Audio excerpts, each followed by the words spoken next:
আসসালামু আলাইকুম, welcome to my beauty বধূ ইউটিউব চ্যানেল। আজকে আমি আপনাদের সাথে শেয়ার করব princess cut deep V-neck blouse cutting and stitching. এখানে আমি এভাবে পুরো একদম ডিপ নেক করে দিয়েছি। আসলে এটি আপনাদের ইচ্ছার ব্যাপার। এখানে চাইলে আমি যতটুকু দিয়েছি আপনারা ততটুকু না কেটে এখান থেকেও দিতে পারবেন, এটা ইচ্ছের ওপর। আবার এখানে আমি বেল্ট দিয়েছি, দেখুন বেল্ট দিয়ে তৈরি করে দিয়েছি। আর এখানে শর্ট হাতা দিয়েছি। আর হচ্ছে এভাবে ব্যাক পার্টে হচ্ছে হুক লাগিয়ে নেব। আর এই কাপড়টি হচ্ছে আমার খুবই অল্প পরিমাণ কাপড় ছিল, একটি জামার অংশ বেঁচে গিয়েছিল, সেটি দিয়ে আমি এটি তৈরি করেছি। আর হচ্ছে এখানে ভয়েল কাপড়টি আমি নিয়েছি 1 গজ পরিমাণ। আর আরেকটি কথা হচ্ছে, আপনারা ভিডিওটি একদম শুরু থেকে শেষ পর্যন্ত সম্পূর্ণটি যদি দেখেন তাহলেই এই ব্লাউজটি তৈরি করে নিতে পারবেন। শুধু এটি নয়, আপনারা যে কোনো ভিডিও পুরোটা না দেখলে, একটু কেটে কেটে দেখলে তাহলে বিষয়টি আপনাদের মাথায় আসবে না আর তৈরি করে নিতে পারবেন না। তাই আমি আশা করছি যে আপনারা সম্পূর্ণ ভিডিওটি দেখবেন এবং আমার চ্যানেলটি সাবস্ক্রাইব করে দিবেন। যারা করেছেন তাদের অনেক ধন্যবাদ, যারা এখনই করেননি তারা করে রাখবেন। আর আপনারা কোন ধরনের সেলাই দেখতে চান অবশ্যই কমেন্ট করে আমাকে জানাবেন, আমি চেষ্টা করব সে অনুযায়ী দেওয়ার। আমি এখানে এমব্রয়ডারি কাপড়টি নিয়েছি অল্প পরিমাণে এবং ভয়েল কাপড়টি খুলে নিলাম। খুলে নেওয়ার পরে একটি ভাঁজ দিয়ে নিলাম। এখানে যেভাবে ভাঁজ দেওয়া ছিল ঠিক সেভাবে আরেকটি ভাঁজ দিয়ে নিলাম। নেওয়ার পর এখানে টোটাল 4 পার্ট হলো। লন্ডি করে নিয়ে সমান করে নিলাম কাপড়টিকে। নেওয়ার পর এখানে কাঁধের মাপ নিলাম 6 ইঞ্চিতে। 6 ইঞ্চি থেকে নিচের দিকে হচ্ছে আর্মহোলের মাপ নিচ্ছি 7 ইঞ্চি। এখন মাপটি মিলিয়ে নিলাম। নেওয়ার পরে এখানে হচ্ছে আমি বডির মাপ নিলাম 9.5 ইঞ্চি। 9.5 ইঞ্চিতে দাগ দিয়ে নিলাম। এখানে টোটাল কাপড়টি আছে আমার 16 ইঞ্চি। আর এখানে 8 ইঞ্চি নিলাম হচ্ছে কোমরের মাপ। আর 8 হচ্ছে 4 ভাগের 32 ইঞ্চি ছিল। আর এখানে হচ্ছে 1.5 ইঞ্চি নিলাম এক্সট্রা সেলাই করার জন্য, নিচ থেকেও 1.5 ইঞ্চি নিলাম। আর এক্সট্রা 1 ইঞ্চি নিচ্ছি, এটা টেকিনের জন্য চলে যাবে। এখন মাপগুলো মিলিয়ে নিচ্ছি। আমি এখানে ব্যাক পার্ট এবং ফ্রন্ট পার্ট একই সাথে কেটে নেব। আর এখানে ব্যাক পার্টের জন্য এখানে আর্মহোলে 1.5 ইঞ্চিতে দিয়ে গোল করে দিলাম। এখন আমি এখানে ফ্রন্ট পার্টের মেপে নিচ্ছি। ফ্রন্ট পার্টের জন্য আলাদা করে শুধু 1 ইঞ্চি এক্সট্রা নিতে হবে। যে 2 ইঞ্চি হলো, এই 2 ইঞ্চি হচ্ছে আপনার প্রিন্সেস কাটের জন্য চলে যাবে। এখন আমি ফ্রন্ট পার্টের লম্বার মাপ নিচ্ছি 15.5 ইঞ্চি। ব্যাক পার্টের মাপই হবে 15.5 ইঞ্চি আর ফ্রন্ট পার্টের মাপ হবে 16 ইঞ্চি। ব্যাক পার্ট থেকে 1/2 ইঞ্চি ফ্রন্ট পার্টের জন্য বেশি নিয়েছি। এখন আমি এখানে 1 ইঞ্চিতে দাগ দিয়ে একটু গোল করে নিলাম, এটি হবে ফ্রন্ট পার্টের জন্য। এখন হচ্ছে গলার মাপ এখানে নিচ্ছি হচ্ছে চওড়া নিলাম 2.5 ইঞ্চি। আর হচ্ছে এখানে কাঁধের মিডল পয়েন্ট থেকে 10 ইঞ্চিতে একটা দাগ দিয়ে দিলাম। আর এখানে 5 থেকে 4 ইঞ্চিতে দাগ দিয়ে দিলাম। এই দাগটি মিলিয়ে দিচ্ছি। আর এখান থেকে 3.5 ইঞ্চিতে দাগ দিয়ে দিলাম। আর 2 ইঞ্চি এভাবে করে 2 ইঞ্চিতে দাগ দিয়ে এই দাগগুলো এখন মিলিয়ে নেব।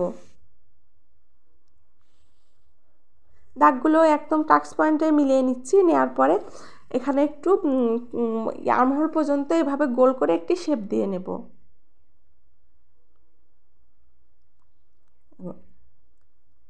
এখন আমি উপর থেকে 13.5 ইঞ্চিতে দাগ দিয়ে নিলাম সোজা দাগ। এটি হচ্ছে বেল্টের জন্য আমি কেটে নেব। এখানে সোজা দেওয়া হয়েছে। এখন এই দাগ থেকে উপরে 1 ইঞ্চিতে দাগ দিয়ে নিচ্ছি। এই দাগটি দিয়ে নিলাম হচ্ছে বেল্টের শেপের জন্য। দেখুন, আর হচ্ছে এখানে হচ্ছে 1/2 ইঞ্চির মতো করে 1/2 ইঞ্চির মতো রেখে দাগ দিলাম, কারণ এই অংশটি সেলাই করার পর বাড়তি হয়, এটি কেটে নিলে আর বাড়তি হবে না। আপনারা চাইলে পরেও কেটে নিতে পারবেন। আর হচ্ছে বেল্টের উপর থেকে একদম আমি যে ভি শেপের হচ্ছে গলা দিচ্ছি সেটি একদম বেল্টের উপর থেকে একদম কেটে নিচ্ছি। আপনারা আপনাদের ইচ্ছা মতো ছোট বড় করে নিতে পারবেন। বড় তো এখানে আর করার কোনো বুদ্ধি নেই, আপনারা চাইলে ছোট করে নিতে পারবেন। এখন আমি কেটে নিচ্ছি। কেটে নিয়ে প্রথমে আমি ব্যাক পার্টটি আলাদা করে নেব। আলাদা করে নিয়েছি। নেওয়ার পরে এখন যে বাড়তি 1.5 ইঞ্চি কাপড় এখানে ছিল, মানে 1 ইঞ্চি পরিমাণ, সেটি কেটে নিচ্ছি। আমি কাটার সময় এখানে 1/2 ইঞ্চি পরিমাণ এক্সট্রা রেখে কেটেছি, আর নিচের দিকেও 1/2 ইঞ্চি পরিমাণ কেটে নিলাম। নেওয়ার পরে এখন 2.5 ইঞ্চি রেখে এখানে ডিপ দিলাম, 5 ইঞ্চি নিয়ে গোল করে কেটে দিলাম। দেওয়ার পর এখন এখানে মাঝখান থেকে কেটে দিচ্ছি। এখানে আমি হুক লাগিয়ে নেব, যাই হোক বোতাম ঘরা বলেন আর কি। আর এখান থেকে এখন দেখুন যে 1/2 ইঞ্চির পরিমাণ প্রথমে কেটে নিলাম, মানে এখন ফ্রন্ট পার্টটি আমি কেটে নিচ্ছি। কিভাবে কেটে নিচ্ছি একটু ভালো করে লক্ষ্য করুন। প্রথমে আমি বেল্টের অংশটি কেটে নিলাম। নেওয়ার পরে এখন আমি এখানে যে প্রিন্সেস কাট দিয়েছি সেই অংশটি এখানে কেটে নিচ্ছি। আর এখানে যে 2 ইঞ্চি নিয়েছিলাম সেটি কেটে নিলাম। নেওয়ার পরে এখন গলার অংশটি কেটে নিচ্ছি। এখন নেওয়া হয়েছে এই কাপড়ের এই মাপ অনুযায়ী হচ্ছে আপনার এই যে এভাবে যে আমার এমব্রয়ডারি কাপড়টি ছিল সেটি কেটে নিয়েছি। আমি বেল্টের অংশটি থেকে এক্সট্রা 2 ইঞ্চি আলাদা করে কেটে রেখে দিয়েছি। আর এই কাপড়টি হবে ব্যাক পার্টের জন্য। এখন আমি একটির ওপর আরেকটি রেখে, মানে এমব্রয়ডারি কাপড়টির ওপর এখানে ভয়েল কাপড়টি রেখে সেলাই দিয়ে নিচ্ছি। 2 সুতা পরিমাণ করে রেখে সেলাই দিলেই হবে। এখানে প্রথমে আমি গলার অংশটি এভাবে সেলাই দিয়ে নিচ্ছি, নিয়ে এভাবে কাট করে কাপড়টিকে উল্টিয়ে দেব। উল্টিয়ে ভালোভাবে সমান করে নিয়ে এখানে একটি চাপ সেলাই দিয়ে নিচ্ছি। এখানে চাপ সেলাই দিয়ে নেওয়া হলে এখন অপর অংশটি, যে প্রিন্সেস কাটের অংশটি, সেটি এভাবে ধরে একদম সমান করে রেখে সেলাই দিয়ে নিতে হবে। দেখুন এখানে কিন্তু যে প্রিন্সেস কাটের অংশটি আলাদা ছিল, এখানে কোনো আমি আগে থেকে সেলাই দিয়ে নিইনি। এখানে একবারে ধরে সেলাই দিয়ে নিচ্ছি। আগে থেকে আলাদাভাবে সেলাই দেওয়ার প্রয়োজনও নেই। নেট কাপড় হলে একটু দিতে হয়, সুতি কাপড়ের ক্ষেত্রে এই প্রয়োজনটি হয় না। এখন একইভাবে অপর পাটটিও সেলাই করে নিয়েছি। নেওয়া হলে মাঝখানের অংশটিতে একটু সেলাই দিয়ে নিচ্ছি, মানে বেল্টটি লাগাবো তার সুবিধার জন্য। এখন বেল্টের অংশটি এভাবে সমান করে ধরে মিডল পয়েন্টে রেখে প্রথমে একটি সেলাই করে দিয়ে মাঝখানটা আটকিয়ে নেব। নেওয়া হলে এখন এক পাশ থেকে ধরে এক পাশ সেলাই করে নেওয়ার পরে একইভাবে অপর পাশটি সেলাই করে নেব।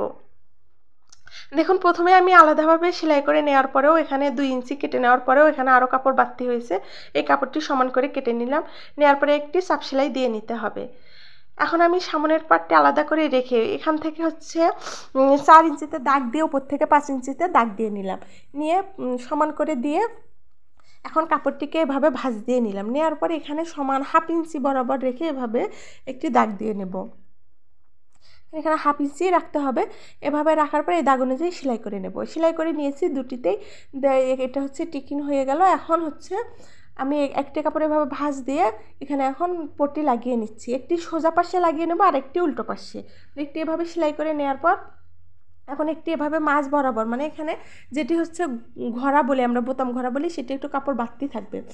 আর যেটা হচ্ছে বোতাম, যেখানে বোতাম লাগাবো সেটা হচ্ছে এভাবে একদম সমান করে একদম প্লেন করে সেলাই দিতে হবে। এখন এভাবে সেলাই দিয়ে নিচ্ছি। নেওয়া হয়েছে। এখন হচ্ছে একটি কাপড় আরেকটির উপরে রেখে আমি একটি নর্মাল সেলাই দিয়ে নেব, পরবর্তীতে যাতে সহজে সেলাইটি খুলে নেওয়া যায়। মানে এভাবে দিয়ে নিলে আর কি সেলাই করতে সুবিধা হয়। এখন আমি একটি কাপড় এভাবে রেখে গলার মধ্যে দিয়ে এভাবে সেলাই করে নিচ্ছি। সেলাই করে নেওয়া হয়েছে। সেলাই করার পরে এখন কাপড়টিকে এভাবে ভাঁজ দিয়ে নিতে হবে। আর এখানে আমি হচ্ছে হাতের সেলাই দিয়ে নেব। আমি প্রথমে যেটি বলেছিলাম এর উপরে এভাবে আরেকটি কাপড় এভাবে রেখে সেলাই দিয়ে নেব, নর্মাল সেলাই, সেটি দিয়ে নিয়েছি। এখন আমি ব্যাক পার্টের ওপর ফ্রন্ট পার্ট রেখে এভাবে করে কাট জয়েন দিয়ে নেব। কাট জয়েন দিয়ে নিয়েছি এবং বাড়তি যে কাপড়টুকু আছে সেটি কেটে নিচ্ছি। নেওয়া হয়েছে। এখন আমি কাপড়টিকে উল্টিয়ে নিচ্ছি। নেওয়ার পরে এখন যে হচ্ছে এখানে এই পাটে একটু হচ্ছে সামনের অংশটি একটু বেশি হয়েছে, সেটি এভাবে কেটে নিলাম সমান করে। নেওয়া হয়েছে। এখন হচ্ছে আমি এই যে ব্যাক পার্টে যে এমব্রয়ডারির অংশটি আছে এটা একটু প্রথমে হচ্ছে এভাবে ব্যাক পার্টে লাগিয়ে নিয়ে, মানে উল্টো পাশে লাগিয়ে নিয়ে সোজা পাশে এভাবে সেলাই দিয়ে নেব। এভাবে সেলাই দিয়ে নিয়েছি। এখন আমি হাতার কাপড়টি কেটে নেব। একটি ভাঁজ দেওয়া ছিল, এখন এখানে আরেকটি ভাঁজ দিয়ে টোটাল 4 পার্ট করে নিলাম। নেওয়ার পর উপর থেকে একটি দাগ দিয়ে দিলাম। এখন এই দাগ থেকে 3.5 ইঞ্চিতে আরেকটি দাগ দিয়ে দিলাম। এখন এই দাগ অনুযায়ী একটু উপর থেকে ধরে গোল করে মিলিয়ে দিচ্ছি। আর নিচ থেকে 7 ইঞ্চিতে দাগ দিয়ে দিলাম। এটা হচ্ছে 7 ইঞ্চি হচ্ছে রাউন্ড, নিচের হচ্ছে হাতার। আর এই কাপড়টির টোটাল হচ্ছে চওড়া হচ্ছে 8 ইঞ্চি। 8 ইঞ্চি থেকে একটু বেশি এই দাগ অনুযায়ী কেটে নিলাম। আর উপর থেকে একটু 1/2 ইঞ্চি পরিমাণ কাপড় কেটে নিলাম, এটি ফিটিংসের জন্য। আর যে বাড়তি এই কাপড়গুলো ছিল এগুলো একটু জোড়া দিয়ে আমি হাতার সাথে লাগিয়ে নেব। আর এখানে আমি হাতা মানে এক পাশ থেকে ধরে এভাবে মিডল পয়েন্ট মিলিয়ে নিয়ে হাতা সেলাই করে নেব। হাতা সেলাই করে নিয়েছি এবং যে কাপড়টি ছিল আর কি মানে এগুলো জোড়া দিয়ে এভাবে লাগিয়ে নিয়েছি। আর কাপড়টা হাতাটি আমি পরে শর্ট করে নিয়েছি। এখানে প্রায় 5 ইঞ্চির মতো কাপড় আমি আলাদা করে কেটে দিয়েছি। আমার পরে মনে হলো যে শর্ট হলেই মনে হয় হাতা ভালো হবে, সেজন্য। আর নিচের দিকে এই কাপড়টি এভাবে মিলিয়ে দিয়েছি। মিলিয়ে বলতে আর কি এভাবে পল্টে সেলাই করে নিয়েছি। এখন পর্যন্ত আমার লম্বা আছে 15 ইঞ্চি পরিমাণ। এখন আমি মানে বডি হচ্ছে ফিটিং করে নেব।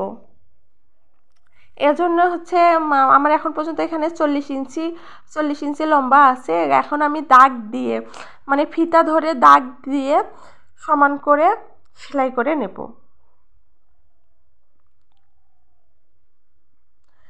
উপরের দিকে 19 ইঞ্চিতে এবং নিচের দিকে হচ্ছে 16 ইঞ্চিতে সমান করে দাগ দিয়ে নেব। এখন আমি এখানে এভাবে দাগ দিয়ে নিয়েছি, দাগ দিয়ে সেলাই করে নিয়েছি। এখন যে বাড়তি অংশ আছে সেই বাড়তি অংশগুলো এভাবে সমান করে কেটে দিচ্ছি। কেটে নেওয়া হলে এখন আমি ব্লাউজটিকে এভাবে উল্টিয়ে নিচ্ছি।